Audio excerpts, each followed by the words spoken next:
Hi my loves, welcome back to my channel.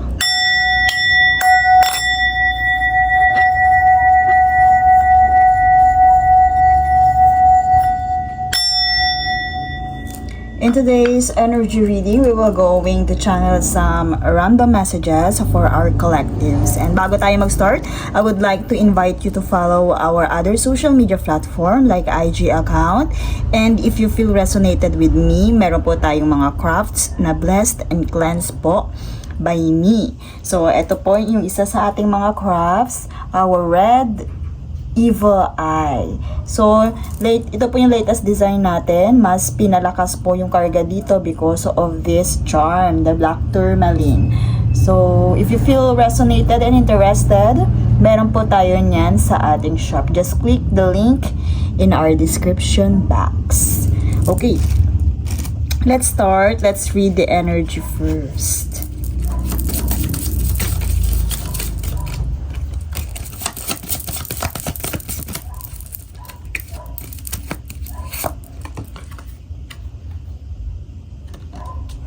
The grave.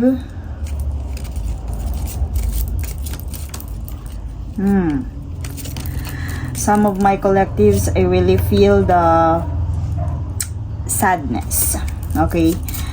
Maybe, para sa ating mga collectives, they, that feel, yes, sadness, pain, also mourning. Some of you are, sabihin natin, may pinagdaraanan. Okay.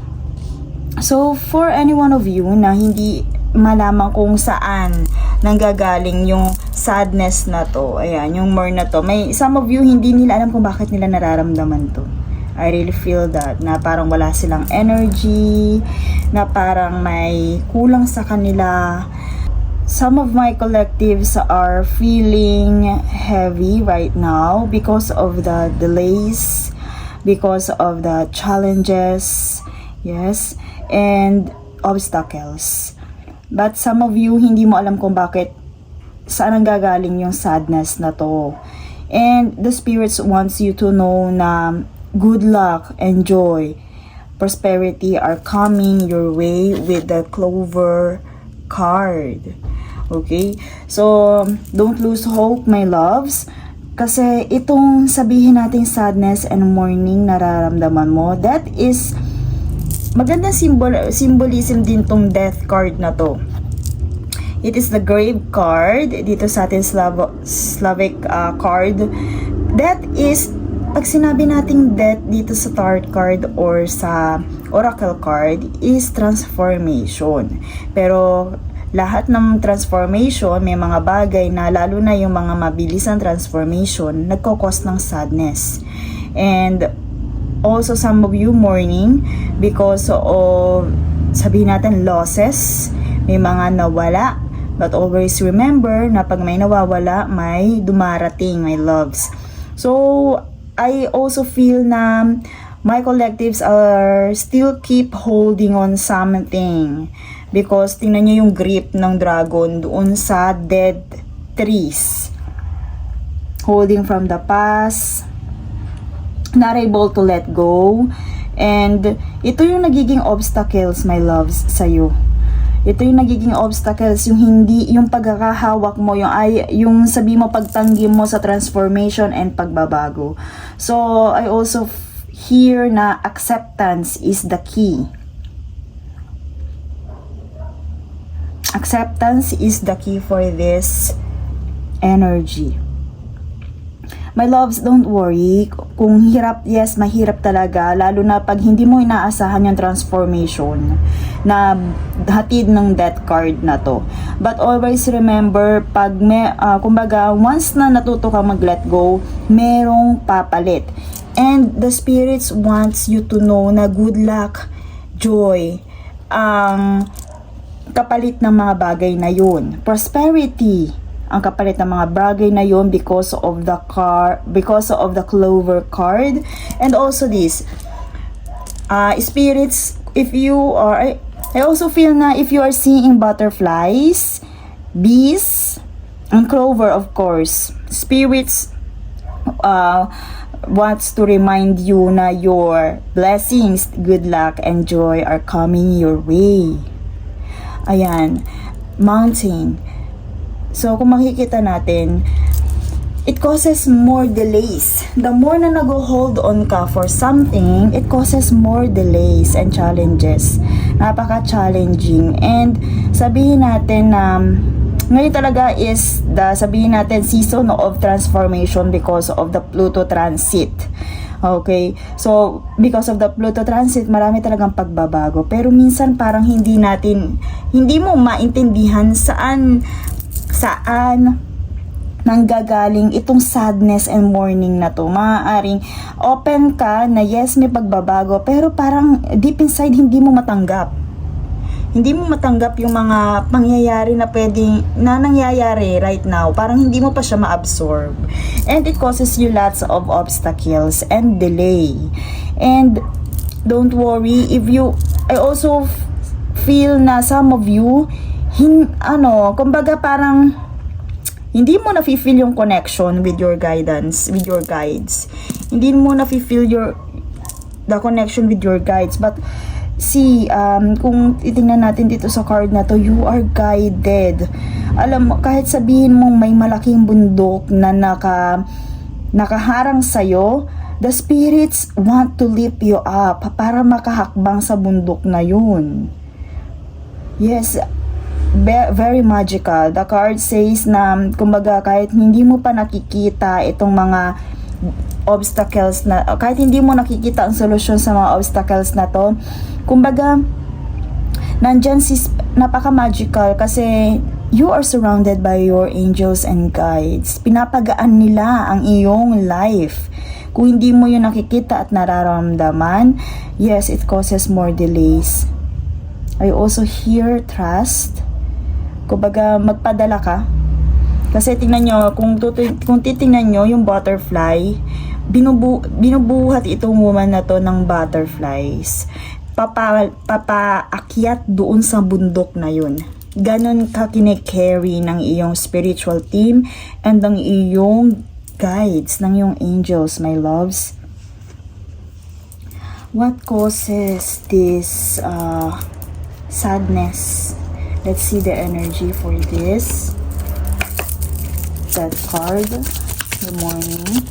Gaya ng sinabi ko, some of you hindi pa kayang mag-let go. But my loves, whether you like it or not, merong transformation na mangyayari. At hanggat naka-hold ka doon, I really feel na napaka-higpit ng grip.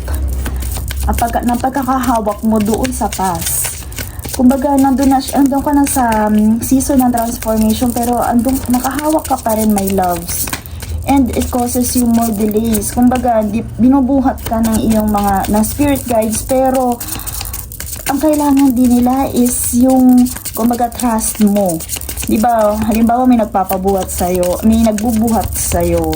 Diba minsan, pag alam mo may nagbubuhat sa'yo, pinapagaan mo yung sarili mo. Pero, ikaw, my loves, because of this grip, parang hindi ka ready. And your spirits are willing to lift you up, pero nasa sa'yo yung weight kung gusto mo magpabuhat. And the more na sabihin natin, nakabase sa'yo ang weight the more na, kumbaga, hindi ka willing magpabuhat, it causes you lots of challenges and delays. Yes, dito nagdadalawang isip ka, my loves. I really feel na nagdadalawang isip. Most of our collectives are having a hard time when it comes to decisions, when it comes to planning and options. Maaring I also feel na ito about sa yung passion, about sa yung career, maybe ito also about sa yung, kung ito ay love, pwede din, but this involves the past and the present. Maybe some of my collectives, previous loves and the present love, and some of our collectives naman is about career, na maybe merong mga passion na gustong gawin, pero merong opportunity na dumarating.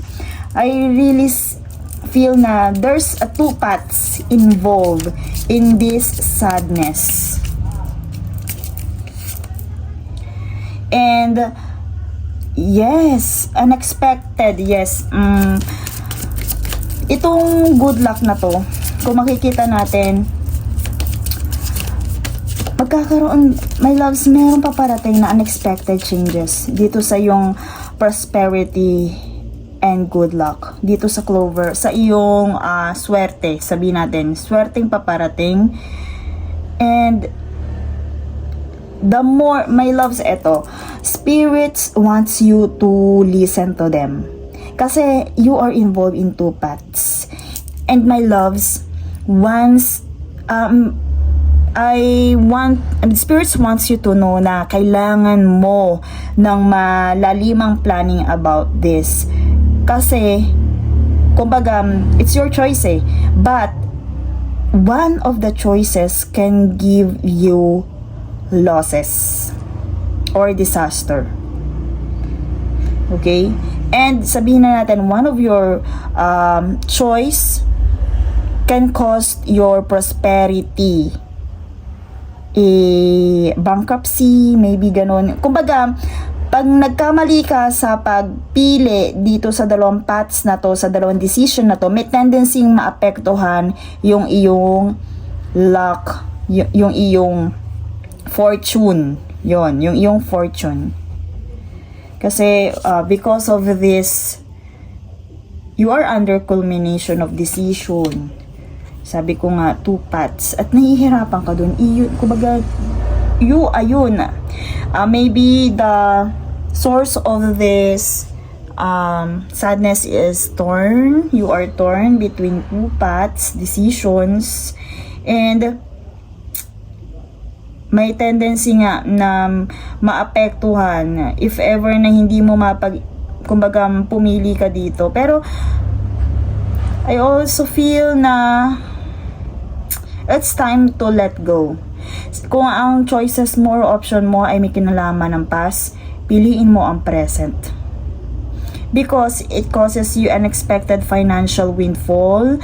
May tendency din na maapektuhan yung iyong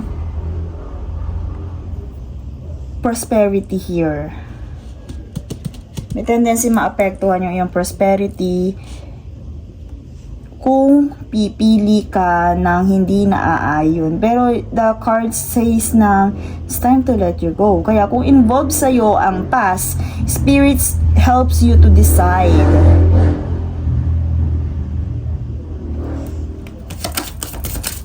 Okay, oh yes, it's maybe financial issue. I also see that it involves financial issue. Yan. It's time for you, my loves, to self-evaluate. It's time for you for renewal. Kasi, maaaring sabihin natin, andun ka sa nostalgia, sa homesickness, and yes, with this judgment card, ito yung judgment. Kumbaga, it's time for you to evaluate. It's time for you to decide to stay or go. Yes. Kumbaga, you are torn. Sige, let's see. But the spirits, if ever na meron kang tanong, the spirits wants to answer you with a yes. Okay? With the judgment card, I also feel na kailangan mong pag-decidean itong I also feel, yes, leaving. I also see leaving. My loves, I really feel na this message is spirits wants to help you to decide to go on with your life. Kung naghahanap ka ng sign, kung ikaw ay mag-i-stay or magli-live or may go-go, the spirits wants you to say, you have to live. You have to immigrate. You have to immigrate. You have to decide. You have to choose between these two paths. And it's time for you to let go.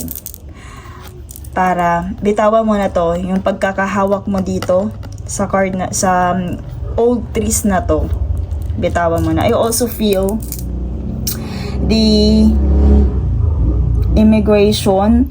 Some of you ay, kumbaga, they are about to leave their ancestral land. I also hear that. Some of you ay nagdadalawang isip kung aalis ba sila sa lugar na kanilang kinalakhan. I also see that. I also feel na some of you are planning go to abroad, other countries. Na kumbaga, iiwan ang kanilang ancestral land. And yes, iyon ay sabihin nating, kumbaga, yun yung turn mo kasi, kumbaga, makikipagsapalaran ka, iiwan mo yung iyong lugar. Iiwan mo yung ancestral land. And also, some of you, pwede din na iiwan yung kanilang inheritance, ancestry, because they want to find their, sabihin natin, their passion, to find their, to live their life.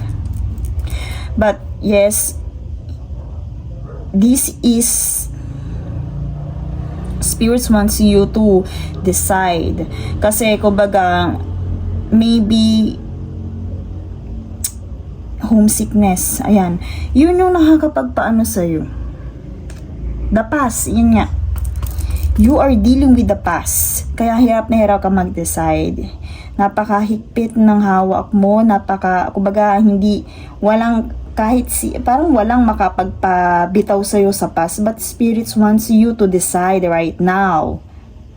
Okay? Nakasalalay dito sa pagkakagrip mo na to, yung iyong fortune.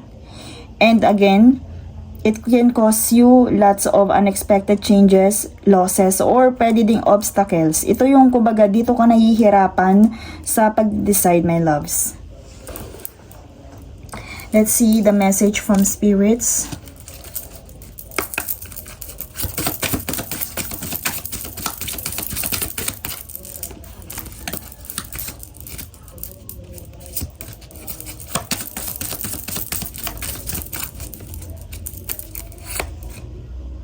Find your center. Find your center with these crystals. Meditate. You are feeling out of alignment. And you need a major reset. Kagaya ng sinabi ko kanina, renewal and reset, my loves. You are, sabihin natin, the angels, the spirits wants you to retreat and to step out of it. Kung ano man yung gumugulo ngayon sa isipan mo, you have to retreat. You have, because you want to square with the outside world.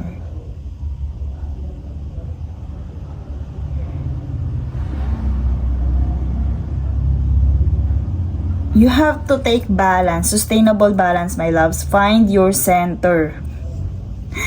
Diba? Kasi nga, ikaw ay involved sa two paths. Find your center. Decide, my loves. You are feeling out of alignment. Okay. This is a huge sign. This is a huge sign na you have to have a major reset. Reset, my loves. Andyan na yung mga reset, renewal, retreat. Okay? Para kung nahihirapan ka na bumitaw dito, kung naka-hold on ka, my loves, it's time for you to find your center. Para unti-unti matulungan mo yung sarili mo makapag-let go sa mga bagay na to. Kasi if you're seeing this, my loves, it's really time for you to decide, because this situation, this energy causes you lots of delays. Okay? And your angels and spirits get more information. Get more information. Medyo mahirap yung desisyon na ginagawa mo right now. Get more information about this. Pero, kagaya nga ng sinabi ko, the past is involved here, and yung past na yun is sabihin nating andito yung death card eh. Yes, death card involve ang past, pero kailangang may baguhin. So kung hindi kasi siya death card, pwede natin sabihin na pwede mo piliin yung past or magstay ka, pero death eh. So baka ito yung sign na kumbaga iniintay mo na may magsabi sa'yo na kailangan mo nang i-let go at bitawan itong old trees na to. Look at the trees. Kumbaga, nandito siya sa graveyard and nakahawak kang mabuti dito. And I also see na you have to step out of your box, outside world. Medyo, kasi you get squared inside with your inside world. So, it's time for you na lumabas kasi kumbaga, kung titingnan mo, hindi ka na fit dito sa puno na iyong kinakapitan. And these crystals wants you to step out. So, isa yun. Isang senyalis, ilan yung sa mga senyalis, my loves, na kailangan mo na talagang ng pagbabago. You have to step out of the box. You have to ungrip or bumitaw na dito. Kumbaga, hindi ka na para dito sa puno. Ang bagay sa yung puno is kasing mas malaki na dito sa dragon na to. And yes, kung titingnan nyo, there's a butterfly and also the butterfly here. This is a huge confirmation that your spirits are telling you to change. Kung nahihirapan ka mag-decide, yes, you have to change.